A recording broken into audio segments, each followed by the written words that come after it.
ندیم قریشی صاحب، بلاول بھٹو زرداری نے بھی آج بڑی اہم بات کی اور انہوں نے کہا کہ مذاکرات کیے بغیر جو ہے کوئی حل نہیں نکل سکتا ملکی مسائل کا، اور انہوں نے کہا کہ تمام سیاسی لیڈران کو ہاتھ ملا لینے چاہیے اور بیٹھ کر بات کرنی چاہیے، ورنہ پارلیمان بھی کوئی حل نہیں نکال سکے گی۔ تو پی ٹی آئی اب اس انیشیٹو کو، کیونکہ پیپلز پارٹی تو بہت پہلے سے کہہ رہی ہے، پی ایم ایل این کی طرف سے رانا ثناءاللہ صاحب کی سٹیٹمنٹ بھی آپ کے سامنے ہے، پھر ایک اور سٹیٹمنٹ بھی آئی کہ پی ٹی آئی کو کی سیاسی سرگرمیوں پر پابندی بھی لگ سکتی ہے۔ یہ معاملات کس طرح بڑھیں گے آگے ندیم قریشی صاحب؟ بسم اللہ الرحمن الرحیم۔ بہت شکریہ ضمیر صاحب۔ دیکھیں، میں آپ سے گزارش کروں، کوئی بھی ذی شعور شخص جس کی پاکستان کے ساتھ وابستگی ہے، وہ پاکستان کو پھلتا پھولتا دیکھنا چاہتا ہے، اس کی تکلیف پاکستان کی تکلیف کے ساتھ ہے، وہ پاکستان کے مسائل سے دل گرفتہ ہے، وہ کبھی نہیں چاہے گا کہ پاکستان کو اس گرداب سے نہ نکالا جائے۔ پاکستان ہر صورت ہم سب کی پہلی ترجیح ہونی چاہیے۔ پاکستان کی ترقی، اس کے عام آدمی کی، اس میں بسنے والوں کی، اس کے رہنے والوں کی خوشحالی اگر ہماری ترجیح نہیں ہوگی، یہ نظام جو بوسیدہ سے بوسیدہ ہوتا جا رہا ہے، اس نظام نے دھڑام سے گر جانا ہے۔ میں آپ کو گزارش کر دوں، پاکستان تحریک انصاف کے چیئرمین سابق وزیر اعظم عمران خان صاحب نے 3 رکنی کمیٹی اناؤنس کی، اور وہ 3 رکنی کمیٹی، اس کا بنیادی ٹارگٹ یہی ہے کہ ہم مذاکرات کی طرف بڑھیں، لیکن ہم نے دیکھنا یہ ہے کہ حکومتی ایوانوں سے ان مذاکرات کے حوالے سے کوئی عملی قدم بھی اٹھایا جائے گا، یا صرف ٹیلی ویژن شو پر بیٹھ کر یہ کہا جائے گا جی مذاکرات ہونے چاہیے، اور گراؤنڈ پہ ہمیں نہ تو جینے کا حق دیا جا رہا اور نہ ہی ہمارے حوالے سے کوئی ایسی واضح پالیسی نظر آتی کہ حکومت سنجیدہ ہے مذاکرات کرنے میں۔ چونکہ اپنے مخالفین کو اگر ایک طرف آپ مذاکرات کا جھانسا دیں اور دوسری طرف ان پر ناجائز مقدمات درج کریں، بظاہر جمہوری حکومت ہو اور کسی بھی جمہوری ایکٹیویٹی پر ایف آئی آرز درج ہوں، مختلف محکموں کو سرگرم کر دیا جائے، ایک طرف آپ یہ کہیں کہ جی آئین اور قانون کی بالادستی ہے، دوسری طرف آئین اور قانون صرف چند لوگوں کو تحفظ دے اور باقی سب لوگوں کو اپنی گرفت میں لے، یہ پھر منافقت کے علاوہ کچھ نہیں ہے۔ میں آپ کو ایک بات بڑی واضح بتانا چاہتا ہوں، میں چونکہ ساؤتھ پنجاب سے ہوں، اور جتنی بے چینی، جیسے آپ نے اپنے انٹرو میں آزاد کشمیر میں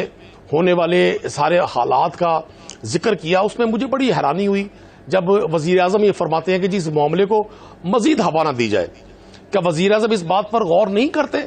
کہ اس طرح کے معاملات ہوتے ہی کیوں ہیں؟ حکومتیں اگر گڈ گورننس نہیں کر سکتی، حکومتیں مملکتیں اگر اپنے بسنے والوں کو تحفظ نہیں دے سکتی، ان کا جینا آسان نہیں کر سکتی، وہ حکومتیں پھر جبر کی حکومتیں ہوتی ہیں، وہ حکومتیں پھر ظلم کی حکومتیں ہوتی ہیں، وہ لوگوں کے دلوں میں نہیں ہوتی، وہ لوگوں پر لاٹھی کے ذریعے، قانون کے ذریعے، جبر کے ذریعے لوگوں پر مسلط ہوتی ہیں۔ میں سمجھتا ہوں ساؤتھ پنجاب میں آج کے دن اس سے زیادہ بڑی بے چینی ہے، چونکہ میں خود فارمر کمیونٹی سے ہوں، اور بارہا اس پر بات ہو چکی ہے، ضمیر صاحب آپ نے بھی کی، 92 چینل کی میں کوریج بھی دیکھ رہا ہوں، آپ لوگوں نے بہت زیادہ بہتر انداز میں اس ایشو کو اٹھایا۔ اس وقت جو گندم کے کاشتکار کے ساتھ پلان کر کے ایک بدسلوکی کی گئی، اس کی کراپ کو آلموسٹ ڈیمیج کر دیا گیا، مطلب جو چیز اس کو 100 روپے میں کاشت کرتی تھی اس کو 50 روپے بھی نہیں مل رہے۔ اس کے نہ صرف فوری نقصانات ہیں، اس کے آفٹر ایفیکٹس آنے والی 2-3 کراپس پر پڑیں گے، اور آج ہم گندم کی فراوانی کی وجہ سے چیزوں کو مس مینج کیے ہوئے ہیں، اگلے سال ہم گندم کی کمی کا شکار ہوں گے، ہماری وہ 2-3 کراپس بالخصوص جیسے کاٹن ہے اس کی سوئنگ متاثر ہو رہی ہے۔ ہم بیسیکلی ٹیکسٹائل بیسڈ انڈسٹری رکھتے ہیں، اور جب ہمیں ٹیکسٹائل کے لیے کاٹن باہر سے امپورٹ کرنی پڑے گی، ہمیں ڈالرز میں پیمنٹ کرنی پڑے گی، تو اس کے معاشی اثرات ہماری پوری اکانومی پر ہوں گے۔ تو میں حکومت وقت کو گزارش کرنا چاہتا ہوں، صحیح فرمایا ندیم قریشی صاحب، لیکن میرا سوال یہ تھا کہ نہیں، ندیم قریشی صاحب بالکل صحیح فرما رہے ہیں آپ، لیکن میرا سوال یہ تھا کہ بلاول بھٹو صاحب نے بھی آج کہا کہ مسائل کا حل جو ہے وہ بات چیت میں ہے، بیٹھ کر ہے، ورنہ پارلیمان بھی مسائل کا حل نہیں نکال سکتی. سب کو مل کر بیٹھنا ہوگا, ہاتھ ملا کر بات کو آگے لے کر چلنا ہوگا. لیکن ہم دیکھتے ہیں کہ آپ کی جماعت سے بھی اس قسم کے پھر آوازیں آنا شروع ہوتی ہیں کہ جی مفاہمت کس بات کی, ہرگز نہیں ہوگی. ہم جو ہے وہ جب تک مینڈیٹ ہمارا واپس نہیں ہوگا تب تک بات چیت نہیں ہوگی, جب تک ہمارے جو لیڈر قید ہیں وہ رہا نہیں ہوں گے بات چیت نہیں ہوگی. بس سوال یہ پیدا ہوتا ہے کہ آپ لوگ یہ کیسے کہہ سکتے ہیں حکومت سے کہ بھئی عدالتی معاملات وہ اپنے ہاتھ میں لیں. آپ مذاکرات تو شروع کریں, بیٹھے تو صحیح, بات تو کریں تاکہ معاملات آگے تو نکلیں. دیکھیں, پہلی میں بات آپ سے گزارش کروں, اگر بلاول زرداری صاحب, بلاول بھٹو زرداری صاحب اس سیاسی پختگی کا جس کا وہ اظہار کر رہے ہیں, اس کو پریکٹیکلی وہ امپلیمنٹ کرنے میں کامیاب ہو جاتے ہیں تو میں سمجھتا ہوں ان کا بڑا مثبت رول ہوگا. لیکن بات وہیں سے شروع ہوتی ہے کہ جہاں آپ باتوں اپنی گفتگو میں,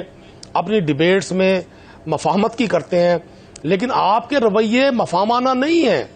آپ کے رویوں سے واضح نظر آتا ہے کہ آپ چاہتے ہیں کہ مفاہمت کا لفظ صرف اس لیے استعمال کیا جائے کہ لوگوں کی ہمدردیاں ہوں,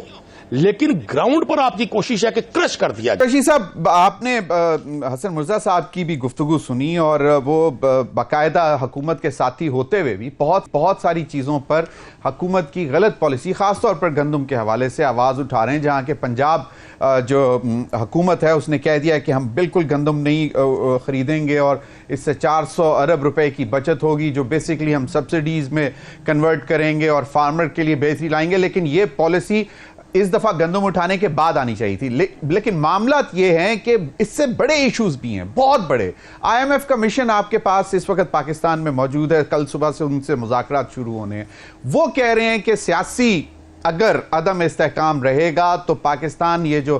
ہدف ہیں وہ اچیو نہیں کر سکے گا. اور اس میں صرف آپ کا فائدہ نہیں ہے, پوری عوام کا فائدہ ہے کہ اگر آپ ایٹ لیسٹ کم از کم ٹیبل پر بیٹھ تو جائیں, دیکھیں تو صحیح کہ کیا وہ دے رہے ہیں, آپ کیا لے سکتے ہیں, آپ کیا دے سکتے ہیں. باقی معاملات عدالتی ہیں.